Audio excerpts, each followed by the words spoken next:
Hi friends, welcome to TN news 24x7. Today நம்ம news சேனலில் surveyor வந்துட்டு நம்மளோட நிலத்தை எப்படி அளப்பார், அதுக்கு நம்ம என்ன பண்ணணும் அப்படிங்கிறத பற்றி தாங்க பார்க்க போகிறோம்.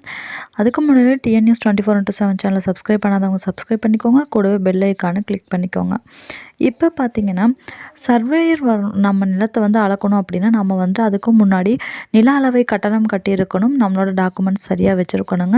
இந்த ரெண்டுமே நம்ம பண்ணிட்டோம் அப்படின்னா சர்வேயர் வந்துட்டு நம்மளோட நிலத்தை அளக்கிறதுக்கு அவங்களுக்கு வந்துட்டு 90 நாட்கள் வந்து டைம் இருக்குது, 3 மாதம் டைம் இருக்குங்க. ஸோ அதுக்குள்ளே வந்துட்டு அவங்க எப்போ வேணாலும் வந்து நில அளவை வந்து எடுத்துகிட்டு போகலாம். அதுக்கு மேலே டைம் ஆச்சு, 90 நாட்களுக்கு மேலே ஆயிடுச்சு அப்படின்னா நீங்கள் வந்துட்டு தாராளமாகவே அவங்க மேலே கம்ப்ளைண்ட் ரைஸ் பண்ணலாங்க. அது மட்டும் இல்லாமல் இப்போ நில அளவை வந்துட்டு அந்த பத்திரம் வந்து நீங்கள் டவுன்லோட் செஞ்சுக்கணும் அப்படின்னா இப்போ உங்களுக்கு டிஸ்பிளேல ஷோ ஆகிட்டுருக்கு பாருங்கள். eservice.tn.gov.inங்கிற வெப்சைட் இப்படி ஓப்பன் பண்ணிங்கன்னா இது மாதிரி வரும். ஸோ நீங்கள் ஸ்க்ரோல் பண்ணிட்டு போனால் இங்கே பாருங்கள், புல எல்லை வரைபடம் அந்த மாதிரி ஒரு ஆப்ஷன் கொடுத்துருக்காங்க பார்த்தீங்களா, அதை கிளிக் பண்ணிங்கன்னா இந்த மாதிரி பேஜ் வந்துட்டு ஓப்பன் ஆகும். இதில் வந்துட்டு உங்களோட ஆன்லைனில் விண்ணப்பித்த விண்ணப்ப எண் உங்கள்கிட்ட இருக்கு இல்லைங்களா, அதை வந்துட்டு சொல்லணும்.